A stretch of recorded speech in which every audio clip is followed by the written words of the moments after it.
कहते हैं ब्राह्मण के हर कोने में जब अंधकार फैल जाता है, जब देवता 4 महीनों की योग निद्रा में होते हैं, तब धरती पर एक अजीब सी निस्तब्धता छा जाती है।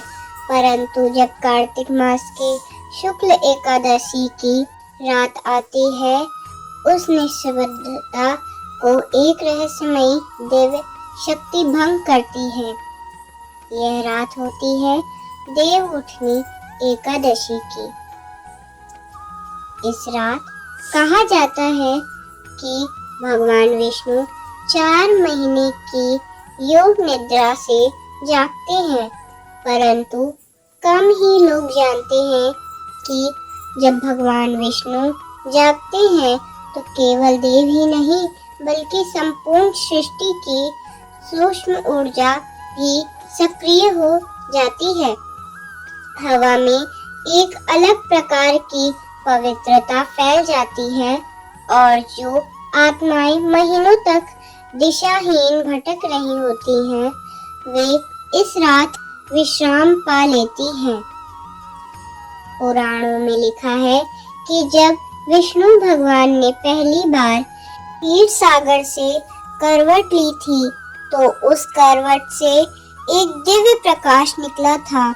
वह प्रकाश किसी सूर्य की तरह नहीं, बल्कि एक ऐसी ऊर्जा थी जो आत्माओं को दिशा देती थी। इस प्रकाश को आत्म शांति किरण कहा गया है। यह वही शक्ति है जो हर वर्ष देवउठनी एकादशी की रात पुनः प्रकट होती है। इस दिन जो भी व्यक्ति सच्चे मन से दीपक जलाता है, तुलसी के पास प्रार्थना करता है या केवल भगवान विष्णु का नाम भी लेता है, उसके घर के आसपास की नकारात्मक ऊर्जा स्वतः नष्ट हो जाती है।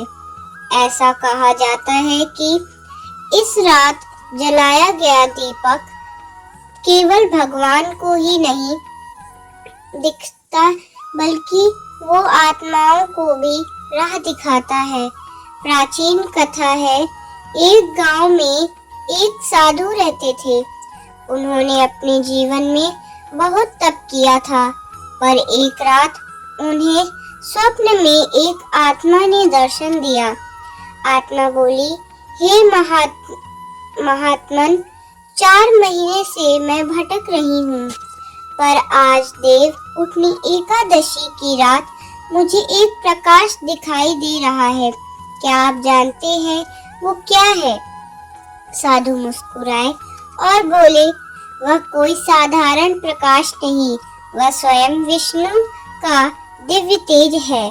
आज देवउठनी की रात है। जिसने भी एक दीपक भी प्रज्वलित किया है, उसकी लौ आत्माओं के लिए मार्गदर्शन बन जाती है। कहानी कहती है कि उस आत्मा ने उसी क्षण शांति पाई और अगले ही पल एक सुगंध फैल गई, मानो उस आत्मा का मोक्ष हुआ। देवउठनी एकादशी की रात को कर्म और आत्मा के बीच की दूरी मिट जाती है। यही कारण है कि इस दिन लोग तुलसी विवाह करते हैं, मांगलिक कार्यों की शुरुआत करते हैं, क्योंकि यह दिन केवल देवताओं के जागरण का नहीं, बल्कि ऊर्जाओं के पुनर्जन्म का प्रतीक है। कुछ धर्म ग्रंथों में यह भी लिखा गया है कि जब भगवान विष्णु जागते हैं, तो उनके हृदय में बसे ब्राह्मण के सभी जीवों की स्मृति पुनः जागृत होती है और इस क्षण में जो आत्माएं अपनी यात्रा पूर्ण नहीं कर पाई होती, उन्हें ईश्वर की कृपा से अंतिम दिशा मिलती है। इसलिए कहा जाता है, देवउठनी एकादशी की रात कोई आत्मा नहीं भटकती। वैज्ञानिक दृष्टि से देखा जाए तो इस रात को चंद्रमा की रोशनी और वातावरण की ऊर्जा सबसे शुद्ध मानी जाती है। यह वह समय होता है जब हवा में सकारात्मक आयन की मात्रा अधिक होती है, जो मन, शरीर और आत्मा तीनों को संतुलित करती है। यही कारण है कि इस दिन ध्यान, जप और भक्ति का प्रभाव कई गुना बढ़ जाता है। कई लोक कथाओं में बताया गया है कि देवउठनी की रात अगर कोई व्यक्ति तुलसी के पौधे के पास दीपक जलाकर विष्णु जी का नाम लेता है, तो उसके पूर्वजों की आत्माएं भी शांति प्राप्त करती हैं। कहते हैं, तुलसी का पौधा उस रात पृथ्वी और स्वर्ग के बीच एक पुल का काम करता है, एक ऐसा मार्ग जिससे आत्माएं भगवान के चरणों तक पहुंचती हैं। एक अन्य प्राचीन कथा में कहा गया है कि एक स्त्री ने अपने पति की मृत्यु के बाद हर वर्ष देवउठनी की रात दीपक जलाया। सालों बीत गए, पर एक दिन उसे स्वप्न में अपने पति के दर्शन हुए।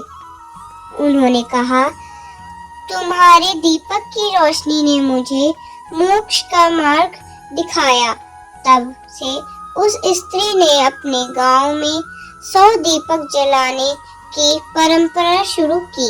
कहते हैं, उसके बाद उस गांव में कभी कोई अजीब घटना नहीं हुई। देवउठनी एकादशी केवल धार्मिक दिन नहीं है, यह एक ऊर्जात्मक पुनर्जन्म का क्षण है। जब भगवान विष्णु जागते हैं, तो ब्रह्मांड के हर जीव में एक नई चेतना जागती है। पेड़ पौधे तक इस ऊर्जा को महसूस करते हैं। तुलसी का पौधा उसी रात अधिक सुगंध देता है और हवा में एक अजीब सी मिठास फैल जाती है। इसलिए कहा जाता है कि अगर कोई व्यक्ति इस दिन सच्चे मन से संकल्प ले तो उसकी हर मनोकामना विष्णु जी के जागरण के साथ जीवंत हो जाती है।